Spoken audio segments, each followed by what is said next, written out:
Trump sudah melempar ultimatum yang membuat situasi Timur Tengah masuk ke level yang jauh lebih berbahaya.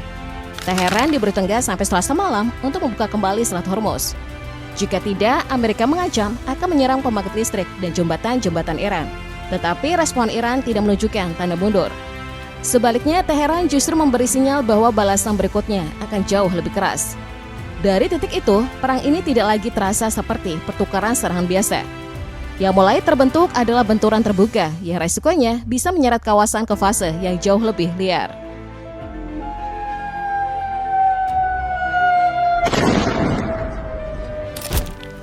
Sekarang konflik Iran melawan Israel dan Amerika Serikat sudah bergerak ke babak yang jauh lebih panas.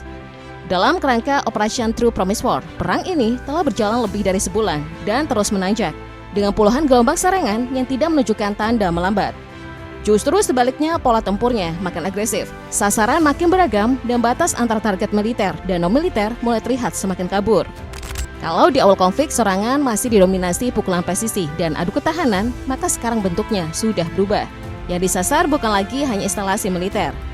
Dalam 24 hingga 48 jam terakhir, tindakan Israel dan Amerika tampak jauh lebih ofensif, seolah ada keputusan baru untuk menaikkan tekanan ke level yang lebih tajam. Salah satu perkembangan yang paling sensitif muncul dari kawasan Teluk. Rekaman publik yang dianalisis lewat geolokasi memunculkan dugaan bahwa Pulau Bubiyan di Kuwait dipakai sebagai titik peluncuran roket artileri jenis GMLRS-ER ke arah Iran. Ini bukan sekedar detail teknis. Jika benar, maka maknanya sangat besar. Bagi Iran, keterlibatan wilayah negara Teluk dalam peluncuran serangan bisa dijadikan alasan untuk memperluas cakupan balasan. Setelah itu, tekanan bergeser ke Tabriz. Dua lokasi yang tidak identik sebagai target tempur dilaporkan ikut terkena serangan. Bandara Tabriz termasuk menara kontrol dan landasan pacunya serta kompleks petrokimia di kota yang sama. Rekaman dari lapangan memperlihatkan ledakan dan kobaran api, meski pejabat setempat menyatakan situasi akhirnya dapat dikendalikan dan tidak menimbulkan korban jiwa. Disinilah wajah eskalasi mulai berubah lebih gelap. Saat bandara sipil dan fasilitas industri ikut masuk daftar sasaran, tudingan pelanggaran hukum perang otomatis menguat. Sebab dalam konflik bersenjata, objek sipil seharusnya berada di bawah pelindungan. Jadi dampaknya bukan hanya kerusakan fisik, melainkan juga pesan teror yang lebih dalam, bahwa ruang aman semakin menyempit. Tekanan kemudian bergeser ke sektor yang lebih sensitif lagi, yaitu kesehatan. Dalam waktu kurang dari sehari, dua fasilitas farmasi besar di Iran dilaporkan terkena serangan. Salah satunya adalah Taufik Daru, produsen bahan baku obat yang sangat penting. Sementara lainnya adalah fasilitas Darobakis di Teheran Barat. Sesudah itu, giliran infrastruktur vital yang disentuh. Di Karaj, sebuah jembatan utama yang menghubungkan Teheran dengan wilayah utara Iran, dilaporkan dihantam serangan udara. Jalur ini bukan cuma penting untuk logistik, tetapi juga dipakai setiap hari oleh ribuan warga sipil. Dan yang paling rumit dari semuanya, eskalasi ini ikut menyentuh jalur diplomasi. Seorang pejabat senior Iran yang juga mantan Menteri Luar Negeri dilaporkan terluka ketika kediamannya diserang. Dalam insiden yang sama, istrinya disebut tewas. Itulah yang membuat situasi ini semakin berbahaya. Tokoh tersebut diketahui sedang terlibat dalam upaya membuka komunikasi dengan pihak luar, termasuk kemungkinan kontak dengan Amerika Serikat. Jika begitu, maka serangan ini tidak lagi bisa dibaca hanya sebagai operasi militer, tetapi juga sebagai pukulan terhadap kemungkinan negosiasi sebelum sempat benar-benar terbentuk.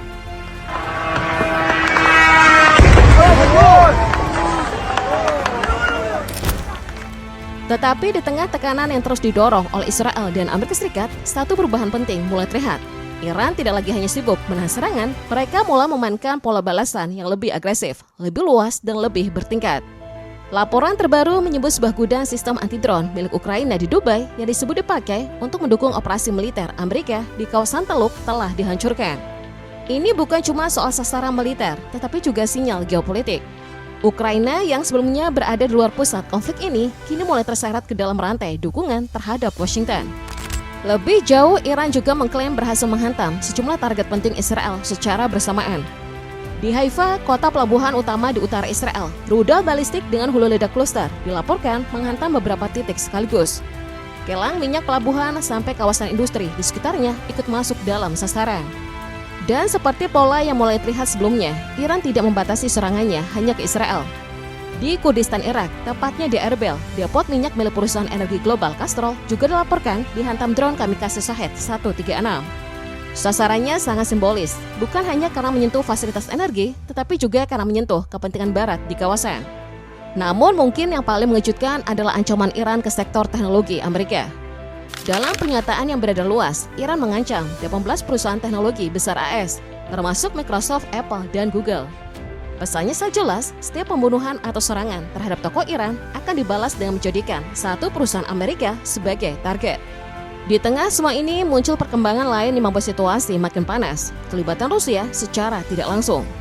Pasukan elit Chechnya yang dikenal loyal kepada Ramzan Kadyrov dikabarkan siap diterjunkan untuk membantu Iran jika invasi darat Amerika Serikat benar-benar terjadi. Mereka bukan pasukan biasa, melainkan unit tempur berpengalaman dengan reputasi keras di berbagai medan perang. Narasi yang berkembang pun makin tajam dan berubah menjadi solidaritas ideologis. Apalagi jika dikaitkan dengan laporan bahwa Amerika Serikat sedang menyiapkan invasi darat yang bisa berlangsung sampai 2 bulan. Kalau itu benar-benar terjadi, maka semua serangan yang kita lihat sekarang mungkin baru pembukaan. Karena perangnya sebenarnya, perang darat belum benar-benar dimulai.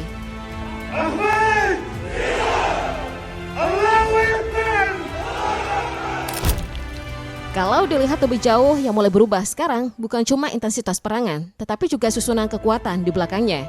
Di saat pertempuran terus membesar, barisan sekutu Amerika yang sama ini tampak kokoh justru mulai menunjukkan keraguan.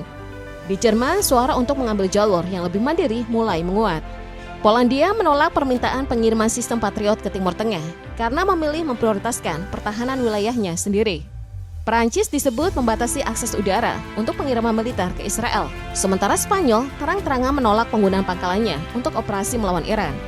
Ini bukan sekedar beda sikap. Ini pertanda bahwa dukungan terhadap langkah militer Amerika tidak lagi sepenuhnya bulat. Sementara itu, Iran memainkan medan lain yang sama berbahayanya, jalur energi. Melalui pengaruhnya di Selat Hormuz, Teheran mulai menjadikan arteri minyak dunia itu sebagai alat tekan. Tarif yang dikenakan mungkin tampak kecil jika dihitung per barel, tetapi bobot politiknya jauh lebih besar. Hormuz adalah jalan hidup bagi hampir 1/5 pasokan minyak dunia.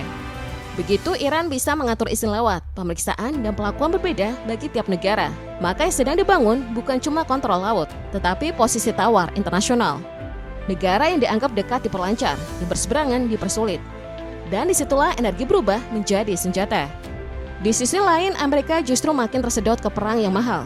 Dalam waktu sekitar sebulan, biaya operasi disebut sudah menembus puluhan miliar dolar. Serangan ke ribuan target, intercepsi udara yang sangat mahal, sampai penggunaan rudal Tomahawk dalam jumlah besar membuat beban perang membengkak cepat. Masalahnya bukan cuma uang, efektivitas pertahanan pun mulai dipertanyakan. Tingkat intersepsi yang sebelumnya sangat tinggi kini disebut turun tajam, memberi ruang lebih besar bagi rudal Iran untuk lolos. Iran sendiri terlihat makin disiplin dalam memainkan ritme. Mereka tidak lagi mengandalkan hantaman besar sekaligus, tetapi memilih serang kecil yang terus berulang. 1 atau 2 rudal dilepas pada waktu tertentu, cukup untuk menguras sistem lawan perlahan tanpa menghabiskan stok sendiri terlalu cepat. Dari sinilah narasi yang lebih besar mulai terbentuk. Jika tekanan Barat terus melemah, sekutu Amerika makin ragu, dan Iran berhasil bertahan sambil mengendalikan Hormuz. Maka perang ini bisa dikenang bukan sebagai kekalahan Teheran, melainkan sebagai momen saat peta kekuatan mulai bergeser.